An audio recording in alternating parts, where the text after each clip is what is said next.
नमस्कार दोस्तों, मैं महिमा आज आपको सुनाने जा रही हूँ हिंदी साहित्य के सुप्रसिद्ध लेखक बसंत त्रिपाठी द्वारा लिखी हुई कहानी 3 दिन। उच्च श्रेणी के पौधों और जंतुओं में भिन्नता की पहचान आसान है, लेकिन निम्न श्रेणी के पौधों और जंतुओं में नहीं, क्योंकि उनकी जैविक प्रविधि में दोनों ही वर्गों की विशिष्टताएं होती हैं।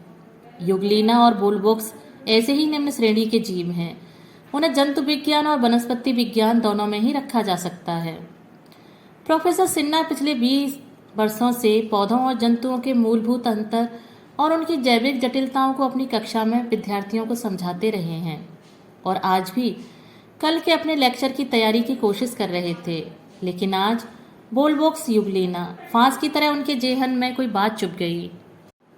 उन्होंने कुर्सी की पीठ से अपनी पीठ टिका दी और किसी गहरी चिंता में डूब गए। थोड़ी देर तक इसी तरह बैठे रहने के बाद प्रोफेसर सिन्हा अपनी तैयारी को अधूरा छोड़ फिर बालकनी में आ गए।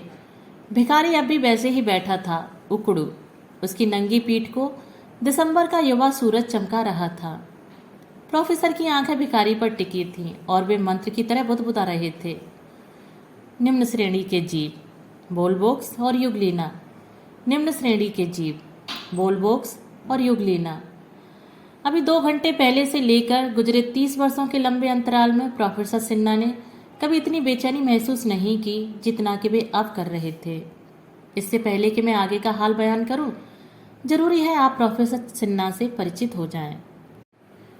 प्रोफेसर सिन्हा दुनियावी भाषा में बेहद नीरस, एकाकी और पागलपन की दुनिया का दरवाजा खटखटाते एक अधेड़ व्यक्ति हैं।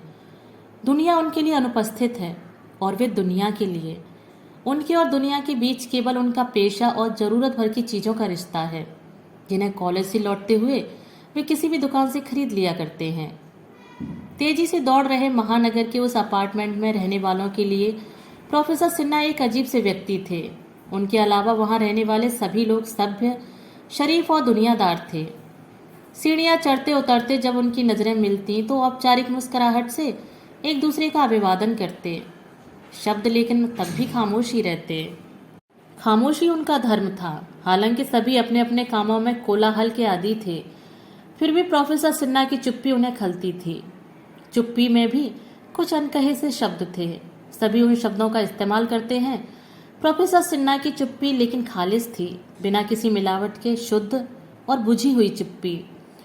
प्रोफेसर सिन्हा का पूरा नाम दामोदर शक्तिपद सिन्हा है।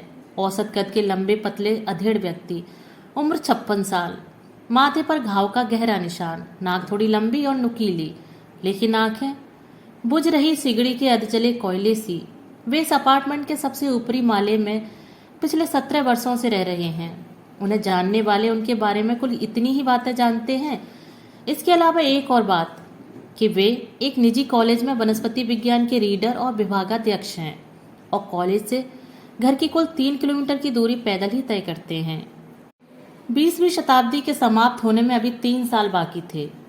बाजार को 21वीं सदी के नाम का एक नया चमचमाता मोहरा मिल गया था, लेकिन यह मोहरा प्रोफेसर सिन्हा के आगे नाक रगड़ता था। उनके पिता शक्तिपद सिन्हा सेना में हवलदार थे और द्वितीय विश्व युद्ध के दौरान 1940 में मित्र राष्ट्रों की ओर से लड़ते हुए लापता हो गए थे। प्रोफेसर सिन्हा को तब माँ की गर्भ में आए कुल 3 महीने हुए थे। युद्ध में लापता होने के कारण हवलदार शक्तिपद सिन्हा मरे हुए मान लिए गए थे, लेकिन उनकी पत्नी ने इसे कभी स्वीकार नहीं किया। द्वितीय विश्व युद्ध की समाप्ति के बरसों बाद तक माँ या तो बालक दामोदर को पाल पोस कर बड़ा करने के लिए रात रात भर जाकर कपड़े सिलती रही या अपने पति का इंतजार करती रही। उसने अपने दूर पास के सभी रिश्तेदारों से बड़े क्रूर तरीके से रिश्ता तोड़ लिया था। माँ अपने बच्चे दामोदर को प्यार नहीं करती, ऐसा नहीं था, लेकिन उनका दिमाग अपनी जगह से हिल गया था। वह उपस्थित दुनिया से लगातार अनुपस्थित होती जा रही थी। दामोदर ने अपने किशोर वय में ही देखा कि माँ को हिस्टीरिया का दौरा पड़ने लगा था।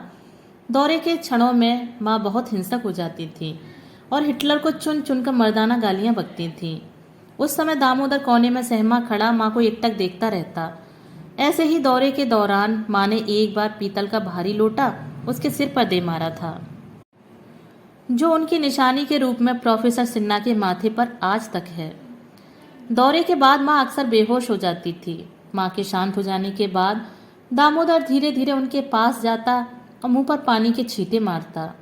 थोड़ी देर बाद माँ को होश आ जाता और वो कपड़े सिलने लगती। प्रोफेसर सिन्हा ये कभी नहीं जान पाए कि होश में आने के बाद माँ को अपने पिछले कृत्य याद रहते थे या नहीं, लेकिन उनके जेहन में आज तक घृणा और हिंसा से सनी हुई आंखें और शांत होते समय उनमें उतरता शून्य खुदा हुआ है। किशोरावस्था तक आते जाते दामोदर भी एक चुप्पे आदमी में बदलता चला गया। कक्षा में वो एक चुप छात्र था और इतना चुप कि मास्टर की छड़ी खाकर भी सीसी की आवाज नहीं करता था। दोस्त तो खैर उसका कोई था नहीं, सहपाठी अक्सर तंग किया करते थे जिनका उस पर कोई असर नहीं होता था। वह जितना बाहर से कटता गया उतना ही भीतर का संसार खुलता गया। दामोदर अपनी मेहनत से प्रोफेसर सिन्हा में बदल गया, लेकिन माँ की बीमारी ठीक नहीं हुई। कॉलेज में लेक्चरर की नौकरी पा जाने के बाद प्रोफेसर सिन्हा ने बहुत कोशिश की कि माँ को अपने साथ शहर में ले आए, लेकिन माँ तैयार नहीं हुई। उसे अब तक अपने पति का इंतजार था। अंततः हारकर प्रोफेसर सिन्हा रोज 35 किलोमीटर अप डाउन करने लगे। प्रोफेसर सिन्हा महसूस कर रहे थे कि माँ धीरे धीरे मौत की ओर बढ़ रही है, लेकिन वे कुछ कर नहीं सकते थे और सच पूछो तो कुछ करना भी नहीं चाहते थे। 25 साल से उन्होंने माँ को एक रहस्यमय दुख से तड़पते देखा था। उनकी आर्थिक स्थिति ठीक होने के बाद भी माँ की तड़प कम नहीं हुई। इसलिए प्रोफेसर सिन्हा की आंतरिक अदालत ने मौत को तड़प से मुक्ति के एकमात्र उपाय के रूप में स्वीकार कर लिया था। लेकिन मौत इतनी आसान नहीं होती। अंतिम समय में प्रोफेसर सिन्हा जब भी कॉलेज से लौटते, माँ उन्हें अपने सीने से चिपटा लेती और माफ़ी मांगने लगती और बार बार अपने पति की शिकायत करती। उन्हें शायद लगता था कि उनके पति उसी कमरे में ही हैं। कई बार वो अपने पति से शिकायती लहजे में बात भी करती थीं। वह बातचीत इतनी त्रासद और कातर होती थी कि प्रोफेसर सिन्हा आज भी उसे याद करते हुए सहम जाते हैं। माँ कहती थी, इतने बरसों बाद लौटे हो, न मेरी फिक्र न दामोदर की। हाँ, तुम्हें तो वीर कहलवाने का शौक था ना, शहादत की जल्दी मची थी ना, लेकिन देखो तुम्हारी शहादत बेकार गई। मैंने तुम्हें कभी शहीद नहीं कहा और ना ही अपने सामने किसी को कहने दिया। मैंने पेंशन तक नहीं ली। तुम्हारी मौत कभी मुझसे जीत नहीं पाई। तुम्हारी मौत बेकार गई। फिर सहसा अपने जवान बेटे से माफ़ी मांगने लगती। प्रोफेसर सिन्हा आज तक समझ नहीं पाए कि माँ उनसे माफ़ी क्यों मांगती थी। जब माँ मरी तब भी उनकी हथेलियाँ माफ़ी मांगने की मुद्रा में ही आपस में जुड़ी हुई थीं। माँ की मौत के बाद प्रोफेसर सिन्हा ने अपने आप को सार्वजनिक जीवन से पूरी तरह काट लिया। उन्होंने घर में ताला लगाया और इसे चुपचाप ढह जाने की खुली छूट देकर इस शहर में बस गए। वे सामान के नाम पर माँ का पुराना ट्रंक, अपनी किताबें और कुछ कपड़े साथ लाए थे। शुरुआती 13 साल तक तो वे एक किराए के मकान में रहे और फिर शहर के इस सभ्य और शांत इलाके में फ्लैट खरीद लिया, जिसमें कि अभी वे रह रहे हैं। आज रविवार का दिन था। प्रोफेसर सिन्हा हर रविवार को किसी जरूरी काम की तरह सुबह सुबह निकल जाते और बेवजह सड़क पर घूमते रहते थे। घूमने के दौरान शहर का कोई भी चेहरा या दृश्य उनके भीतर आकार नहीं लेता था। 2-3 घंटे अपने आप में डूबे हुए रहने के बाद वे अखबार, दूध का पैकेट, सब्जियां और अंडे लेकर लौट आते। आज जब वे लौट रहे थे कि एक भिखारी को अपार्टमेंट के गेट के बाहर उकड़ू बैठे देखा। भिखारी शौच की मुद्रा में जमीन पर बैठा था, अपने दोनों हाथों की उंगलियों को गालों पर रखे हुए। उसकी हथेली के निचले हिस्से ठुड्डी के पास एक दूसरे को स्पर्श कर रहे थे। भिखारी की आंखें बिल्कुल स्थिर थीं। उसका चेहरा चमक से मुक्त था। बाल अपना रंग खोकर भूरे हो चुके थे और आपस में उलझने लगे थे। हाथों और पैरों में जान बाकी है या नहीं कुछ कहा नहीं जा सकता। पैरों को तो जमीन ने जैसे जकड़ रखा था। प्रोफेसर सिन्हा भिखारी को घूरते हुए उसके पास से निकले। भिखारी उन्हें थोड़ा सा अजीब लगा, विशेषकर उसके बैठने की मुद्रा। अपने फ्लैट के भीतर आकर प्रोफेसर सिन्हा ने सारा सामान मेज पर रखा और बालकनी में आ गए। भिखारी वैसे ही बैठा था। वे उसे गौर से देखने लगे। भिखारी को देखते हुए प्रोफेसर सिन्हा के आंतरिक संसार में कौन से परिवर्तन हो रहे थे, ये तो वो खुद भी नहीं समझ पा रहे थे, लेकिन उन्हें ऐसा लग रहा था जैसे उनके भीतर का उदास रंग तेजी से बदल रहा है। वह इतनी तेजी से बदल रहा था कि उसे बर्दाश्त करना उनके बूते के बाहर की बात थी। हालांकि भागने का उन्हें अभ्यास था। पिछले 30 वर्षों से भागते भागते वे भागने के इतने अभ्यस्त हो चुके थे कि उन्हें अब प्रयास भी नहीं करना पड़ता था। भागना उनकी दिनचर्या का हिस्सा बन चुका था। प्रोफेसर सिन्हा ने इस बार भी अपने अभ्यास पर भरोसा किया और भीतर आकर कल के अपने लेक्चर की तैयारी करने लगे। लेकिन इस तैयारी ने प्रोफेसर सिन्हा को फिर उसी दुनिया में ला पटका जिससे वे भाग जाना चाहते थे। निम्न श्रेणी के जीव, वोल्वोक्स और युगलीना। वे बालकनी में आ गए और अपनी आंखें भिखारी की पीठ पर गड़ा दी। 2 घंटे तक बिना हिले डुले एक ही मुद्रा में कोई कैसे बैठा रह सकता है। सूरज आसमान का छोर पकड़कर चढ़ते चढ़ते ठीक आसमान के बीचों बीच धमक चुका था। उसकी चमक भिखारी की नंगी, खुरदरी और मटमैली पीठ को सहला रही थी। प्रोफेसर सिन्हा उस नामुराद जिस्म में किसी हरकत का मंसूबा पाले बालकनी में तैनात थे। बरसों बाद उनकी आंखें किसी मनुष्य पर स्थिर हुई थीं, लेकिन यह मनुष्य अपने मनुष्य होने का कोई संकेत नहीं दे रहा था। प्रोफेसर सिन्हा परेशान हो गए और चिढ़कर फिर भीतर आ गए। उन्होंने अपना डिसेक्शन बॉक्स खोला और एक गुड़हल के फूल की चीर फाड़ करने लगे जिसे वे रास्ते से उठा लाए थे। गुड़हल की सारी पंखुड़ियां नोचने के बाद प्रोफेसर सिन्हा ने हल्का सा चीरा लगाया और उसके तन को फैलाकर भीतर के सफेद कणों का मुआयना करने लगे। वे आवर्धक लेंस द्वारा इतने गौर से फूल को देख रहे थे मानो उसके भीतर किसी जरूरी चीज को तलाश रहे हों। फिर अधूरी तलाश की बेचारगी के भाव से भरकर उस चिथड़े चिथड़े फूल को डस्टबिन में डाल दिया और बिस्तर पर लेट गए। उनकी आंखें घूमते पंखे पर टिकी थीं और दिमाग गहरे पानी में निर्मित भंवर की तरह शांत लेकिन चुंबकीय आकर्षण से भरा था। आंखों के भीतर धीरे धीरे वर्तमान का अंधेरा पसरने लगा, जैसे गुजरे जमाने की धूल ने लपेट रखा था। वे अपनी आंखें, चेहरे और दिमाग में जलन महसूस करने लगे। प्रोफेसर सिन्हा बोझिल कदमों से उठे, अपनी आंखों और चेहरे को अच्छे से धोया और बालकनी का दरवाजा बंद कर दिया। वे उस वर्तमान में नहीं जाना चाहते थे जहां से बेलौस अतीत का नंगापन दिखाई पड़े। उनके भीतर उनकी ही इच्छा के विरुद्ध एक ऐसा युद्ध शुरू हो गया जिसके उद्देश्य तक से वे वाकिफ न थे। वे जितना उसे टालते जाते उतना ही वह बढ़ता हुआ विकराल रूप ले लेता। प्रोफेसर सिन्हा ने कई तरह से अपने आप को बचाने की कोशिश की। अपनी प्लास्टिक की पुरानी चप्पल निकालकर उसे रगड़ कर धोया, रात के जूठे बर्तनों को मल मल कर साफ किया, कुछ नई प्रजाति के पौधों के नाम याद किए, मैले कपड़े धोने के लिए उन्हें बाल्टी में भिगो दिया। शक्कर के डिब्बे के भीतर जो चींटे चल रहे थे उन्हें चम्मच से निकाल निकाल कर आज़ाद कर दिया। गैस के बर्नर को सुई से साफ किया और ऐसे ही कई काम जिनकी कोई परिभाषा या औचित्य उनकी शब्दावली में नहीं था। लेकिन नहीं, बाहर जो दृश्य उन्हें चुनौती दे रहा था उससे बचने का कोई सीधा रास्ता उनके पास नहीं था। 2-3 घंटे तक अपने आप को बचाने की असफल कोशिश करने के बाद वे अपनी ही इच्छा के विरुद्ध मानो मंत्रबिद्ध हो खुद को बालकनी में खड़ा पाया। यह ठीक ठीक कब हुआ उन्हें खुद नहीं मालूम। सूरज को पृथ्वी को अभी अलविदा कहने में देर थी और भिखारी अब भी वैसा ही बैठा था, उकड़ू। प्रोफेसर सिन्हा को महसूस हुआ कि जैसे हजारों लाल चींटियों ने उनकी वजूद को घेर लिया है और अपने महीन अम्लीय डंकों से उनके जिस्म को छेद रही हैं। उनकी आत्मा जैसे बरसों पहले ताबूत में बंद कर समुद्र में फेंक दिया गया था, अचानक उनके शरीर में प्रविष्ट हो गई थी। उससे राख और पत्थर के चूरे से रगड़ा जा रहा था। किर्र-किच, उनके दांतों में दर्द की ठंडाई दौड़ गई। अब भागना बेकार था। किसी ने उनकी अपलक निस्तेज आंखों में नाखून चुभो दिया था। प्रोफेसर सिन्हा गौर से अपने सामने के चुनौतीपूर्ण दृश्य को देखे जा रहे थे। आज बरसों बाद माँ उन्हें अपनी आंखों के अलावा पूरे वजूद के साथ याद आईं। वे मानसिक यातनाएं याद आईं जिनके दहशत भरे साये में उनका खामोश बचपन घिसट घिसट कर बीता था और उनकी रंगहीन जवानी धूसर और बदरंग अधेड़ावस्था में बदल गई थी। भिखारी जमीन पर अचल था और वे अपार्टमेंट के 3रे माले में ट्यूशन से घर जाती लड़कियां हंसी ठिठोली धक्का मुक्की करती और एक दूसरे की चोटियां खींचती हुई लौट रही थीं। उन्होंने न तो भिखारी को देखा और न ही प्रोफेसर सिन्हा को। प्रोफेसर सिन्हा चाह रहे थे कि कोई एक पल के लिए ही, चाहे घृणा भरी दृष्टि से ही सही, उन्हें देखे, लेकिन दौड़ती अलमस्त दुनिया से वे अनुपस्थित हो चुके थे और अब भिखारी अनुपस्थित हो रहा था।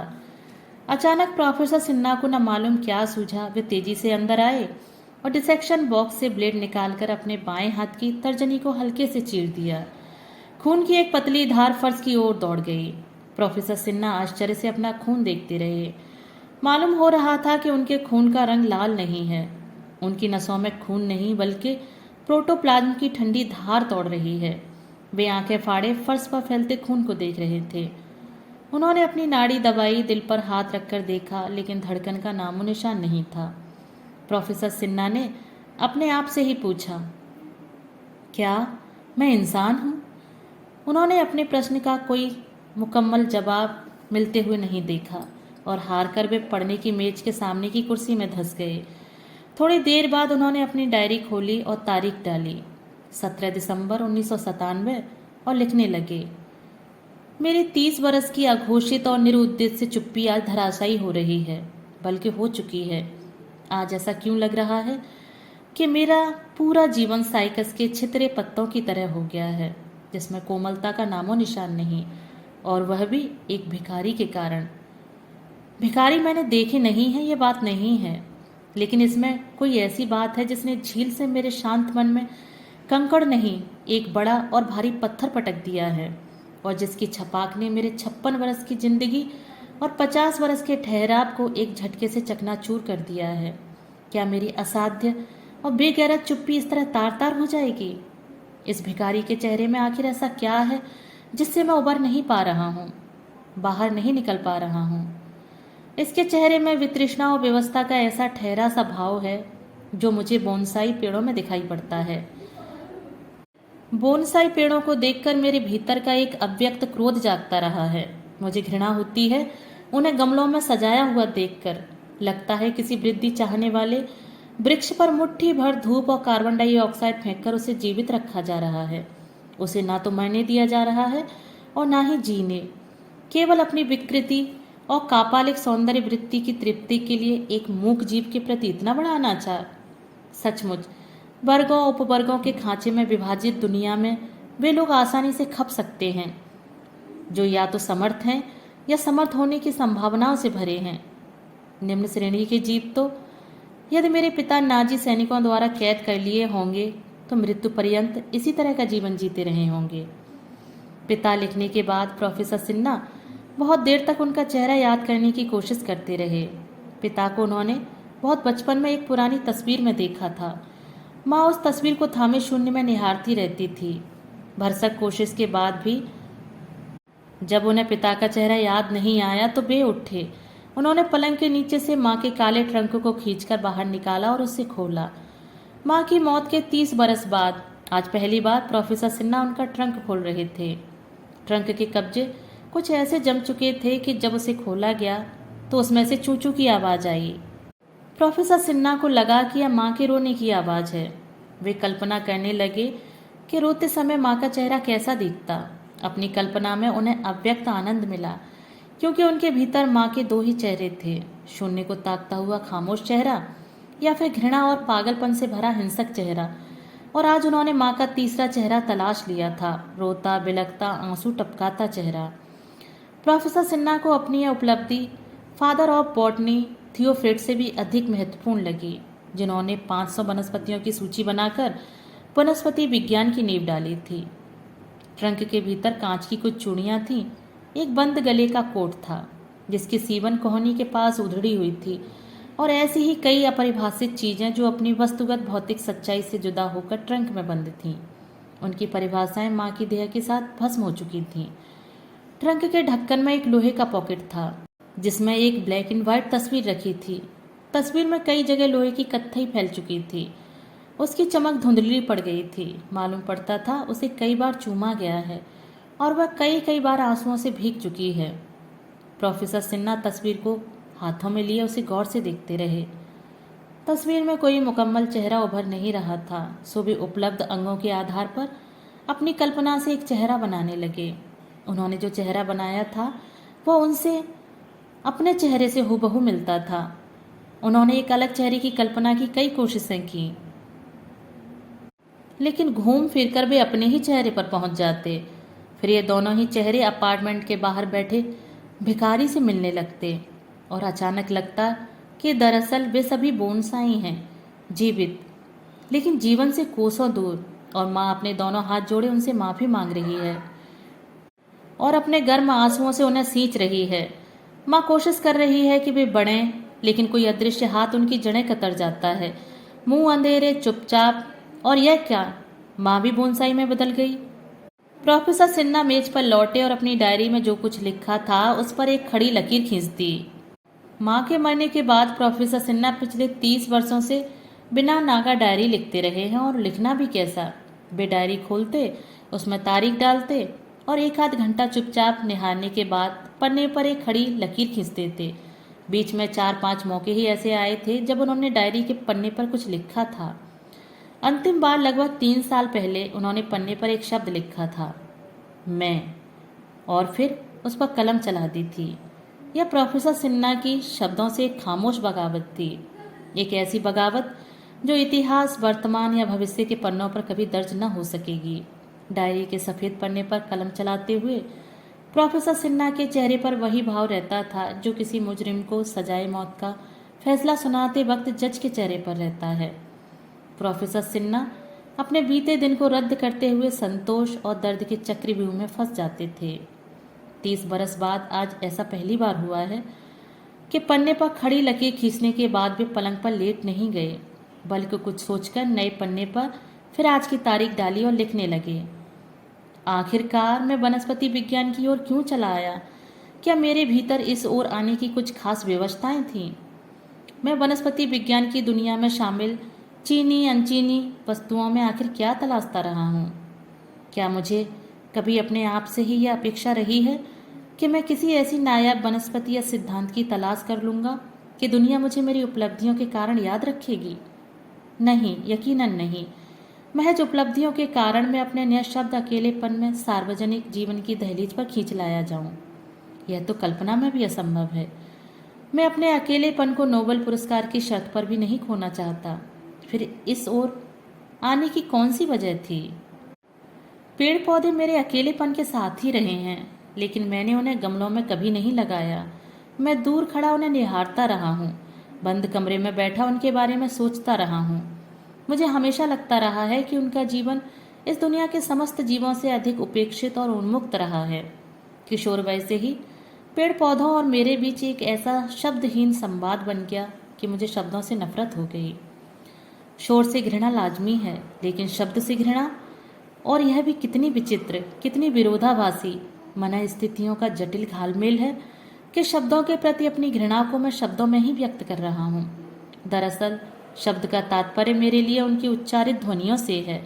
मैंने अपनी ज़रूरत के मुताबिक शब्द की परिभाषा गढ़ ली थी, निहायत निजी और व्यक्तिगत। शब्द की यह परिभाषा चूंकि आपसी संवाद का सबसे विश्वसनीय पुल है, इसलिए संवादों के प्रति एक स्वाभाविक घृणा मेरे भीतर पलती और बढ़ती गई। मेरे पीठ पीछे शब्द और घृणा के बीच एक नया और अनोखा समीकरण ठीक ठीक कब विकसित हो गया, यह मैं जान ही नहीं सका। इसकी एक वजह तो शायद माँ की आंखों का बुझा अंगार, उनकी आंखों में पसरा हुआ विराट मरुस्थल या विवश चुप्पी ही होगी। क्या इसीलिए माँ अपने अंतिम समय में मुझसे माफ़ी मांगती रही थी? क्या ऐसी चुप्पी ने कभी ऐसे भिखारी से बात की होगी जो चुप दुनिया का नागरिक है और अजीब तरह से जमीन पर सिमटा हुआ है? सहसा प्रोफेसर सिन्हा उठे और बालकनी से नीचे झांका। शीत का कोहरीला अंधेरा फैल चुका था। अपार्टमेंट के तीसरे माले से भिखारी केवल एक काला धब्बा जान पड़ता था। वैसे भी यह भिखारी या मैं एक काले धब्बे के सिवा क्या हैं? प्रोफेसर सिन्हा ने मन ही मन सोचा। वे फिर मेज पर न जा सके। उन्होंने बत्ती बंद कर दी और बिस्तर पर लेट गए। नींद ने प्रोफेसर सिन्हा को झपट कर कब अपने पंजे में दबा लिया, वे जान ही न सके। बिल्ली या चील के पंजे में छटपटाते किसी चूहे की तरह उनकी रात कटी। वे ना तो सो रहे थे और ना ही जाग रहे थे। सोने और जागने के बीच की किसी स्थिति को वे रात भर आधी बेहोशी में झेलते रहे। उनकी डायरी का खुला हुआ पृष्ठ भी सहमा हुआ और बेचैन था। सुबह जब उनकी नींद पूरी तरह टूटी, बाहर उजाला हो चुका था। उठते ही बालकनी की ओर से एक अनगढ़ और योजना विहीन शोर के बगुले ने उन पर हमला किया। प्रोफेसर सिन्हा की छटपटाती खुमारी टूट गई। वे हड़बड़ाकर बालकनी की ओर भागे। नीचे लोगों की भीड़ थी। भीड़ से थोड़ा हटकर सड़क के किनारे महानगर पालिका की एक बीमार गाड़ी खड़ी थी और कुछ मुर्दे जैसे चेहरे वहाँ खड़े लोगों से पैसे इकट्ठे कर रहे थे। उन्हीं में से एक अपार्टमेंट में घुस आया था और लोगों के दरवाजे खटखटा रहा था। प्रोफेसर सिन्हा को समझते देर न लगी कि रात में ठंड से अकड़कर भिखारी की मौत हो चुकी है और महानगर के सफाई कर्मचारी इस सुअवसर का फायदा उठाकर लोगों से पैसे इकट्ठे कर रहे हैं। पूरा दृश्य ही भयंकर ढंग से अश्लील और घृणित था। भिखारी की लाश एक ओर पड़ी थी और 2-4 आवारा कुत्ते दूर बैठे उसे ललचाई नजरों से देख रहे थे। शायद कुत्तों ने रात में लाश को चख भी लिया था। लाश पूरी तरह नंगी और मुड़ी हुई थी, जिस पर उस सभ्य कॉलोनी के किसी सभ्य नागरिक ने कॉलोनी की सभ्यता का ख्याल करके एक पुरानी फटी हुई चादर डाल दी थी। प्रोफेसर सिन्हा ने भीड़ को देखा। भीड़ की व्यग्र आंखों में अपरिभाषित हिंसा की सैकड़ों रेखाएं तैर रही थीं। उन्होंने उत्सुकतावश पास के पेड़ पौधों पर नजर डाली। वे खामोश थे, बिल्कुल खामोश। भीड़ ने हालांकि उन्हें अपने में शामिल कर लिया था, लेकिन फिर भी वे पूरी तरह निर्लिप्त थे। प्रोफेसर सिन्हा को पहली बार पेड़ पौधों की निर्लिप्तता खल गई। उनकी आंखों के आगे अंधेरा छा गया और सिर चकराने लगा। उनका जी मचलने लगा और महसूस हुआ कि आंतों के भीतर से पिघलता हुआ लावा तेजी से हलक की ओर बढ़ रहा है और एक पल की देरी हुई तो नीचे खड़े लोग उनकी उल्टियों से सन जाएंगे। वे जैसे तैसे अंदर की ओर भागे और देर तक बेसिन पर झुके रहे। अंततः जब उन्होंने अपना सिर उठाया तो उनकी आंखें लाल थीं और चेहरा किसी पौधे की तरह लग रहा था, निर्लिप्त और उदासीन। एक ऐसा पौधा जिसमें कौपल फूटने की क्षमता नष्ट हो चुकी है। तभी दरवाजे पर दस्तक हुई। पस्त कदमों से लगभग घिसटते हुए प्रोफेसर सिन्हा ने दरवाजा खोला। दरवाजे पर जामुनी रंग की वर्दी पहने एक खौफनाक सा आदमी खड़ा था। दरवाजा खुलते ही उसने रटे रटाए वाक्य बोलने शुरू कर दिए। साहब, कल रात तुम्हारी बिल्डिंग, एक मौत, पैसा। प्रोफेसर सिन्हा कुछ भी नहीं सुन पा रहे थे। उन्हें लग रहा था कि यह अजीब सी शक्ल वाला जीव किसी दूसरे ग्रह का है जो अपनी अटपटी आवाज में कुछ कह रहा है। शायद कह रहा है, कल रात तुम्हारी बिल्डिंग के बाहर एक भिखारी की मौत हो गई है, लेकिन वह मौत नहीं बल्कि हत्या है और मैं हत्यारे को जानता हूँ। तुम उसका नाम सुनोगे? नहीं नहीं। प्रोफेसर सिन्हा भय से कांपने लगे। उनका चेहरा पीला पड़ गया और पसीने की बूंदें उभर आईं। उन्होंने भड़ाक से दरवाजा बंद कर दिया और कान लगाकर सुनते रहे कि दूसरे ग्रह का वह विचित्र जीव गया या नहीं। जब उन्हें यकीन हो गया कि बाहर कोई नहीं है तो उन्होंने दरवाजे की दरार से झांका। बाहर सचमुच कोई नहीं था। उन्होंने दरवाजा खोला, इस बात की तस्दीक भी कर ली। फिर दरवाजा अच्छी तरह से बंद कर बिस्तर पर लेट गए। बालकनी की ओर से आवाज़ों का उठता हुआ धुआं फ्लैट के भीतर बहुत देर तक फैलता रहा। स्थिति को सामान्य होते होते, यानी आवाज़ों को और दिनों की आवाज़ों की तरह होते होते दिन के 12 बज गए। प्रोफेसर सिन्हा की हिम्मत नहीं हुई कि वे इस भीड़ से होते हुए कॉलेज जाएं। वह पूरा दिन प्रोफेसर सिन्हा के लिए बहुत ही यातनादायी था। उनके शरीर ने जैसे जीने से इनकार कर दिया था। आंखें छत से चिपकी रहीं। 2 दिन से उनके पेट में अन्न का एक दाना भी नहीं गया था, लेकिन उन्हें भूख भी नहीं लग रही थी। उन्होंने अपने एक एक अंग के बारे में सोचा, लेकिन उन्हें उद्देश्य का कोई संकेत नहीं मिला। उन्हें पहली बार अपनी निरर्थकता का दुखद और तकलीफदेह एहसास हुआ। शाम बीत रही थी। सूरज आसमान में दहककर बुझ चुका था। शहर रोशनी में नहा रहा था। रोशनी के छींटे कमरे के अंधेरे में तरह तरह से पड़ रहे थे। प्रोफेसर सिन्हा ने उठकर बत्ती जलाई और डायरी खोलकर लिखने बैठ गए। आज मैं हार गया, लेकिन जीतने की कोई इच्छा क्या मेरे भीतर कभी रही थी? जीतना आखिर होता क्या है और मैं किसके खिलाफ लड़ रहा था? मुझे हमेशा लगता रहा कि मैं एक पेड़ की तरह अपना जीवन निःशब्द जी लूँगा, एक ऐसे पेड़ की तरह जिसके फूल और फल भले ही अनुपयोगी हों, लेकिन वह धूप में अपना भोजन बनाए और उसे निजी तौर पर इस बात का एहसास हो कि उसमें जीवन है। लेकिन पेड़ों से प्रतिस्पर्धा, क्या यह कभी संभव है? पेड़ों का भाव शून्य जीवन क्या एक पल के लिए भी मुझे मिल सका? मैं माँ की आंखों में फैली वीरानी को कभी भूल नहीं पाया, और आज तो मैंने पेड़ों के घृणास्पद कृत्य को भी देख लिया। वे कैसे निर्लिप्त थे। निर्लिप्त नहीं बल्कि अभिशप्त, अपनी उदासीनता और चुप्पी के लिए अभिशप्त। उन्होंने अपनी चुप्पी में भी लेकिन धरती को ऑक्सीजन दिया है, अपनी डालियों में पंछियों को जगह दी है। उनकी प्रजनन और प्रणायातुर औलाद के गवाह रहे हैं, लेकिन मैं। प्रोफेसर सिन्हा आगे कुछ भी नहीं लिख पाए। वे चुपचाप कमरे में बैठे रहे। उनके भीतर लहरें उठ रही थीं। उठती हुई लहरें आपस में टकरा रही थीं। जिस्म समुद्र में बदल चुका था और ठीक आगे भयंकर मरुस्थल था। उछलता समुद्र और जलता मरुस्थल उन्हें स्वाभाविक लगा, मानो उनके बीच कोई विरोधाभास ही न हो। मरुस्थल, समुद्र और उसकी लहरों को कमरे में लड़ता हुआ छोड़कर वे चुपचाप छत पर आ गए। आधी रात बीत चुकी थी। शहर की रोशनियां आसमान में कुछ दूर जाकर दम तोड़ देती थीं। प्रोफेसर सिन्हा आश्चर्य से आसमान को देख रहे थे। उन्हें सचमुच याद नहीं आ रहा था कि पिछली बार उन्होंने कब आसमान को इतने गौर से देखा था। लग रहा था जैसे पैदा होने के बाद पहली बार वे आसमान को देख रहे हैं। पूरा आसमान तारों की टिमटिमाहट से भरा था और बीच में खड़े होकर चांद अपना उजला रंग उछाल रहा था। आसमान का विस्तार उन्हें बहुत सुखद लगा। अपने 56 सालों को जब आसमान के सामने रखकर देखा तो उन्हें अपने आप से घृणा हुई।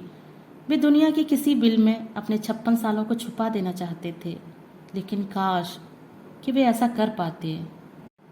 प्रोफेसर सिन्हा आसमान की अदालत में चांद और तारों को हाजिर नाजिर जानकर देर तक माँ से, पिता से और अपने आप से जिरह करते रहे। बीच बीच में कनखियों से वे उस जगह को भी देख लेते जहाँ पिछली रात के किसी क्षण में भिखारी की मौत हुई थी।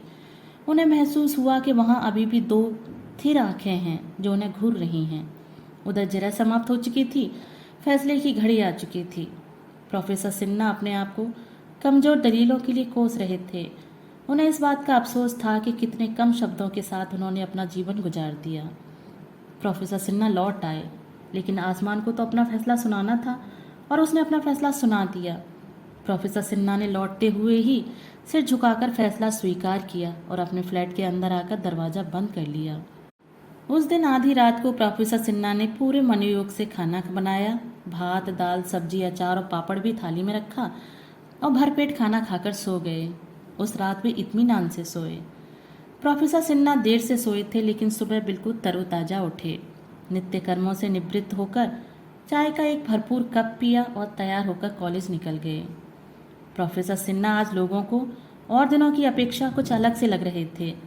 अक्सर वे चाबी से चलने वाली गुड़िया की तरह सधे कदम और धीमी गति से चलते थे, मानो कब्र से सीधे उठकर कोई लाश चली आ रही हो। लेकिन आज उनकी चाल में कुछ व्यग्रता थी। कदम सहज, नापतोल का विरोध करते हुए उठ रहे थे। कपड़े हालांकि हमेशा की तरह बेतरतीब थे। आज लोगों ने देखा कि प्रोफेसर सिन्हा कुछ सोचते हुए से चले आ रहे हैं, जो लोगों के लिए रहस्यपूर्ण था। व्यग्रता और हड़बड़ी के साथ प्रोफेसर सिन्हा स्टाफ रूम में रखे मस्टर पर हस्ताक्षर किया और कुर्सी खींचकर वहीं बैठ गए। वे हमेशा हस्ताक्षर के बाद सीधे अपने विभाग में चले जाते थे, इसलिए वहां बैठना अन्य सहकर्मियों को थोड़ा अजीब लगा। स्टाफ रूम में उनके 4-5 सहकर्मी बैठे हुए थे, जिनसे आज तक उनकी कोई बातचीत नहीं हुई थी। प्रोफेसर सिन्हा के आने से पहले वे आपसी हंसी ठट्ठा में व्यस्त थे, लेकिन प्रोफेसर सिन्हा की उपस्थिति ने उन्हें चौंका दिया। वे असहज हो गए और प्रश्नांकित नजरों से एक दूसरे को देखने लगे। आखिरकार गणित के प्रोफेसर सिद्दीकी ने स्टाफ रूम में अचानक पसर गई इस चुप्पी को तोड़ा। डॉक्टर सिन्हा, बीएससी फाइनल की प्रैक्टिकल परीक्षाएं आप कब ले रहे हैं? जवाब प्रोफेसर सिन्हा ने फिर अपनी खालिश चुप्पी से दिया और प्रोफेसर सिद्दीकी की स्थिति फिर असहज हो गई। प्रोफेसर सिन्हा पूरे कॉलेज में उपहास के घोषित पात्र थे। छात्रों को उनके नोट्स की जरूरत थी, क्योंकि इस बड़े शहर में वनस्पति शास्त्र की इतनी सारगर्भित जानकारी देने वाला दूसरा कोई नहीं था। लेकिन फिर भी मौके बेमौके वे उन्हें छेड़ने से बाज नहीं आते थे।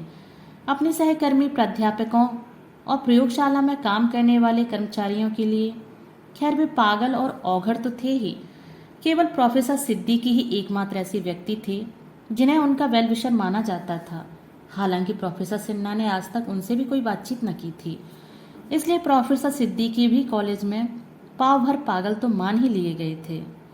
आज जब प्रोफेसर सिन्हा ने प्रोफेसर सिद्दीकी की बात का फिर कोई जवाब नहीं दिया, तो वहां बैठे दूसरे लोग आंखों ही आंखों में मुस्कुराने लगे और प्रोफेसर सिद्दीकी उनकी आंखों से निकलते बाणों को सहते रहे। प्रोफेसर सिन्हा चिड़िया की तरह उत्सुक आंखों से सबको देखते रहे। आज उनकी आंखें ऊंट की तरह अधमुंधी और भावशून्य नहीं थीं। इस छोटी सी घटना के बाद सहकर्मी पुनः अपनी अस्वाभाविक बातचीत में लौटने लगे। प्रोफेसर सिन्हा के आने से पहले जिस मुद्दे पर वे हंसी ठट्टा कर रहे थे वह था प्रजापिता ब्रह्म कुमारी की कुछ चेलियों का अगले सप्ताह कॉलेज में होने वाला व्याख्यान। कॉलेज के प्रिंसिपल यद्यपि रसायन शास्त्र के प्रोफेसर थे, लेकिन अपनी आध्यात्मिकता के लिए कुख्यात विख्यात थे। उन्होंने एक जवान साध्वी को वैराग्य पर व्याख्यान देने के लिए अगले सप्ताह आमंत्रित किया था। मनुष्य कितनी भी वैज्ञानिक प्रगति क्यों न कर ले, उसकी आध्यात्मिक आवश्यकता भौतिक आवश्यकता से ऊपर ही होती है, प्रोफेसर चौबे ने कहा। जो बात पहले मजाक में चल रही थी, अब वह गंभीर होने लगी थी। प्रोफेसर चौबे प्रिंसिपल के आदमी थे। उनका वक्तव्य दरअसल एक चुनौती था।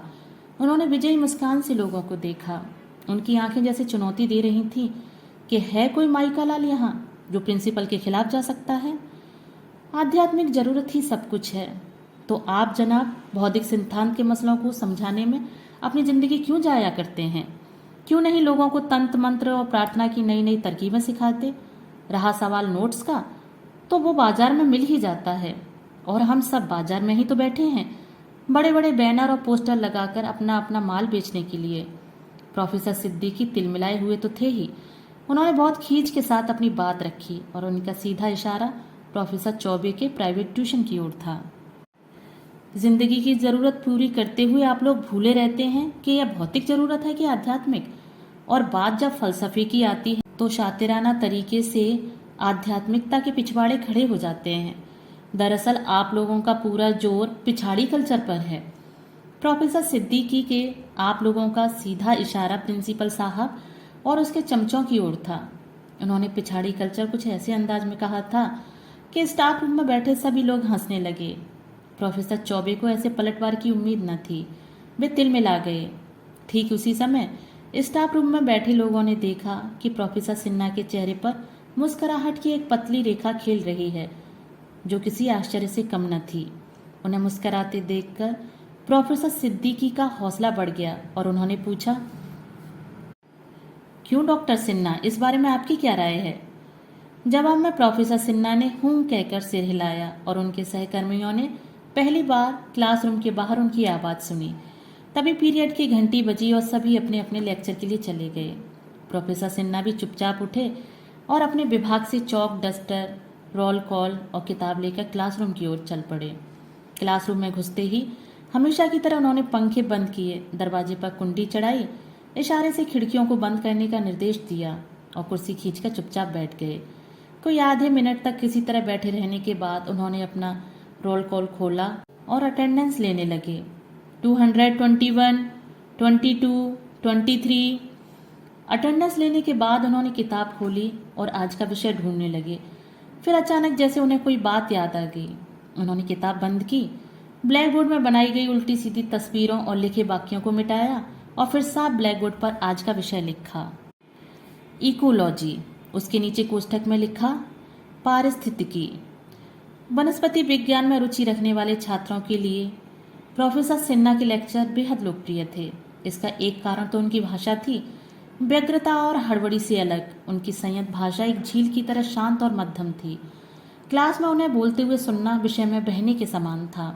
प्रोफेसर सिन्हा शब्दों का उच्चारण ऐसे करते थे मानो शब्दों को निचोड़कर उसमें से अर्थ को बाहर निकाल दिया गया हो। वे अपने नोट्स तो अंग्रेजी में देते थे, लेकिन समझाते हिंदी में ही थे। उनकी हिंदी बहुत साफ थी। चित्र बनाकर समझाते हुए अंग्रेजी नाम लिखने के साथ साथ कोष्ठक में हिंदी नाम भी लिख देते थे। प्रोफेसर सिन्हा ने अपना लेक्चर शुरू किया। इकोलॉजी यानी पारिस्थितिकी, इसे जानना, महसूस करना और अपने आप को जाने हुए के प्रति जिम्मेदार बनाना मनुष्य का सर्वाधिक महत्वपूर्ण कर्तव्य है। जीव अपनी तात्कालिक आवश्यकताओं के अनुरूप जीवन को बदलता है, जीवन को बचाने का संघर्ष करता है और पराजित होकर नष्ट हो जाता है। नष्ट होना जीव का जन्मसिद्ध अधिकार है, मृत्यु सर्वाधिक जायज सत्य। प्रोफेसर सिन्हा का लेक्चर आज भिन्न तरह का था। अमूमन विषय के बाहर के एक भी शब्द का इस्तेमाल न करने वाले प्रोफेसर ने अभी तक विषय के बारे में एक शब्द भी नहीं कहा था। वे किसी दार्शनिक की तरह बोले जा रहे थे, लेकिन भाषा में थोड़ी उत्तेजना थी। इकोलॉजी को जानना हमारे लिए अत्यंत महत्वपूर्ण है, क्योंकि इसे जाने बिना जीवों की व्यवहारगत विशिष्टताओं को नहीं समझा जा सकता। सर, लेकिन इकोलॉजी का मतलब क्या होता है? एक छात्र ने प्रश्न किया। दरअसल यह पहली बार हो रहा था कि प्रोफेसर ने विषय की आवश्यकता पर बोलना तो शुरू कर दिया था, लेकिन विषय की परिभाषा या अर्थ को स्पष्ट नहीं किया था। प्रोफेसर सिन्हा को शायद अपनी गलती का एहसास हुआ, क्योंकि वे तुरंत विषय पर लौट आए। इकोलॉजी का अर्थ है जीव तथा उसके आसपास के वातावरण के इंटर रिलेशनशिप। थोड़ा रुककर प्रोफेसर सिन्हा ने कहा, मानो इसी शब्द को तलाश रहे थे। पारस्परिक संबंधों का अध्ययन। वनस्पतियों में एवं जंतुओं में इकोलॉजी का अध्ययन भिन्न भिन्न तरीके से होता है। जंतुओं में चूंकि स्थान बदलने की क्षमता होती है, इसलिए वातावरण में परिवर्तन होने पर वे अनुकूल वातावरण की ओर चले जाते हैं। वनस्पतियों में अपना स्थान बदलने की क्षमता नहीं होती, वे अपनी स्थिति में जमे रहने के लिए शापित हैं। इसलिए प्रतिकूल वातावरण का सबसे अधिक प्रभाव वनस्पतियों पर पड़ता है। वनस्पतियों से संबंधित वातावरण समय परिवर्तन के साथ बदलता है, जबकि जंतु समय परिवर्तन अथवा स्थान परिवर्तन द्वारा अपने को वातावरण के अनुकूल बनाते हैं। प्रोफेसर सिन्हा ने एक धीमी आह भरी तथा थोड़ा फिसलने के बाद फिर विषय पर लौट आए। इकोलॉजी शब्द का सबसे पहला प्रयोग सन 1865 में विख्यात जूलॉजिस्ट रिटर ने किया। इसकी 3 प्रमुख शाखाएं हैं, स्वयं पारिस्थितिकी, समुदाय पारिस्थितिकी और टिकोलॉजी। तीसरा नाम लिखकर प्रोफेसर सिन्हा थोड़ी देर तक उसका हिंदी नाम सोचते रहे। शायद उन्हें हिंदी नाम याद नहीं आया, क्योंकि आगे का कोष्ठक उन्होंने मिटा दिया था। ऑर्टिकोलॉजी, इसके अंतर्गत किसी एक प्राणी या किसी एक जाति के प्राणियों के जीवन पर वातावरण द्वारा पड़ने वाले प्रभाव का अध्ययन किया जाता है। सहसा प्रोफेसर सिन्हा ने अपना लहजा बदलकर कहा, चलो थोड़ी देर के लिए अपने विषय के भीतर ही हम अपनी तर्क शक्ति यानी लॉजिक की परख करें। ऑर्टिकोलॉजी, याद रखो, किसी एक प्राणी पर वातावरण द्वारा डाले गए प्रभावों का अध्ययन। मान लो कि वह प्राणी मनुष्य है, एक ऐसा मनुष्य जिसके पिता सेकेंड वर्ल्ड वार में मारे गए हैं। थोड़ी देर के लिए मान लो कि ऐसा हुआ है और उसके आसपास का जैविक वातावरण सर्वथा उसके प्रतिकूल है। तब वह मनुष्य की क्रियाकलाप कैसी होगी, उसका बिहेवियर कैसा होगा। प्रोफेसर सिन्हा ने पहली बार छात्रों से प्रश्न किया था। प्रश्न करते हुए मजा आया। वे विषय से बाहर चले गए थे, इसलिए छात्र दिलचस्पी ले रहे थे, विशेषकर वे छात्र जिन्हें यह विषय बहुत बोर करता था। लेकिन सर, आपने अभी कहा था कि पौधे अपनी जगह खुद नहीं बदल सकते। आपने एक वर्ड यूज किया था, शापित, समथिंग लाइक दिस। जबकि आदमी तो जंतु की श्रेणी में आता है और जंतु अपना स्थान बदल सकते हैं, मूव कर सकते हैं। इसलिए वह आदमी भी अपनी जगह बदलकर अपने आप को वातावरण के जैसा बना लेगा। एक वाचाल छात्र ने कहा, यही तो असल मुश्किल है माय डियर। प्रोफेसर सिन्हा ने मुस्कुराते हुए कहा, तुम लोगों ने बचपन में कई कहानियां सुनी होंगी कि अमुक आदमी नहीं बल्कि पेड़ था या पत्थर था या कि बना दिया गया था। यस सर, अहिल्या, उसी छात्र ने तत्परता से कहा। Absolutely correct. तो यह जो मनुष्य है, जिसके पिता सेकेंड वर्ल्ड वार में मारे गए थे और जिसके आसपास का जैविक वातावरण उसके विपरीत था, दरअसल एक वृक्ष था, लगभग 50 वर्ष पुराना वृक्ष, वनस्पतियों की दुनिया का एक नागरिक। वह जन्मा तो मनुष्य के रूप में ही था, लेकिन बाद में वृक्ष बन गया था, या कि शायद बना दिया गया था। इसलिए वह जंतुओं की तरह अपना वातावरण बदलने के लिए मूव नहीं कर सकता था। वातावरण को अनुकूल बना लेना तो खैर उसके बूते के बाहर की बात थी। अब बताओ इस वृक्ष का क्या होगा। क्लासरूम में चुप्पी छा गई। छात्र जिज्ञासा से प्रोफेसर सिन्हा का चेहरा ताक रहे थे और प्रोफेसर हल्के हल्के मुस्करा रहे थे। उनके चेहरे से साफ जाहिर था कि उन्हें मुस्कराने का अभ्यास नहीं है। अंततः एक शांत सी छात्रा ने क्लासरूम में फैली चुप्पी को तोड़कर थोड़ा झिझकते हुए कहा, सर, यदि उसमें मूव करने की कैपेबिलिटी नहीं है तो उसे नष्ट होना होगा। एक्सीलेंट आंसर, प्रोफेसर सिन्हा ने चहकते हुए कहा। उनको देखकर लग रहा था कि उनके द्वारा खोजे गए किसी बहुत बड़े सत्य पर मासूम मोहर लगा दी गई है। तभी पीरियड के खत्म होने की घंटी बजी। प्रोफेसर सिन्हा ने अपना सामान समेटा और यह कहे बिना कि बाकी कल, जो कि वे हमेशा कहते थे, क्लासरूम से बाहर निकल गए। प्रोफेसर सिन्हा की यह अंतिम क्लास थी।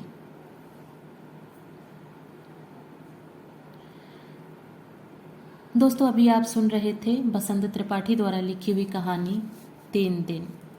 दोस्तों, कहानी आपको पसंद आई हो तो मेरे चैनल को लाइक, शेयर और सब्सक्राइब जरूर कीजिएगा। कहानी सुनने के लिए धन्यवाद।